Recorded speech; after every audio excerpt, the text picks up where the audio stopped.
सम्पूर्णमा नमस्कार। आज हामी चाहिँ औषधि तथा सामग्रीहरूलाई कसरी आफ्नो स्टोरमा म्यापिङ गर्ने भन्नेमा गइरहेका छौँ। म्यापिङ कुनै पनि आइटमहरू म्यापिङ नगरी त्यो सामग्रीहरूको हफा, दाखिला, एलएमएस डाटा इन्ट्री कुनै पनि कार्य गर्न नसकिने हुँदा सर्वप्रथम चाहिँ हामीले सामग्रीहरूलाई म्यापिङ गर्नुपर्छ। म्यापिङ गर्नको लागि चाहिँ प्रणाली व्यवस्थापनमा क्लिक गर्नुहोस्। त्यसपछि सम्पत्ति सम्बन्धी विवरणमा क्लिक गर्नुहोस्। त्यसपछि यहाँ थुप्रै लिस्टहरू देखिन्छ। त्यो मध्ये हामीलाई चाहिने भनेको अहिले कार्यालय सम्पत्ति म्यापिङ भन्ने हो। कार्यालय सम्पत्ति म्यापिङमा पुनः क्लिक गर्नुहोस् र यस्तो म्यापिङ गर्ने एउटा फर्म खुल्छ। हालसम्म हामीले कति आइटम म्यापिङ भएको छ त भनेर हेर्नु पर्यो भने म्याप आइटम देखिन्छ र यहाँ हेर्न सक्नुहुन्छ हजुरले अहिलेसम्म 18वटा आइटम मात्रै हाम्रो स्टोरमा म्यापिङ भएको छ। यो म्याप आइटमभन्दा अरू आइटम थप सामग्रीहरू म्याप गर्नु परेमा हामीले सर्च बटनमा म्याप गर्ने।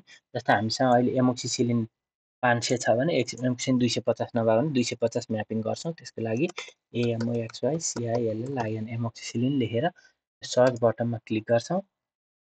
यहाँ देख्न सक्छौँ एमोक्सिसिलिन 250 क्याप्सुल। 250 को क्याप्सुल पनि हामी सेभ गरेर म्याप गर्छौँ। त्यो सँगसँगै हामीले 250 को ट्याब्लेट पनि म्याप गर्नुपर्ने छ डिस्पर्सेबल भनेदेखि सर्च गर्छौँ। एमोक्सिसिलिन सिरप पनि गरौँ।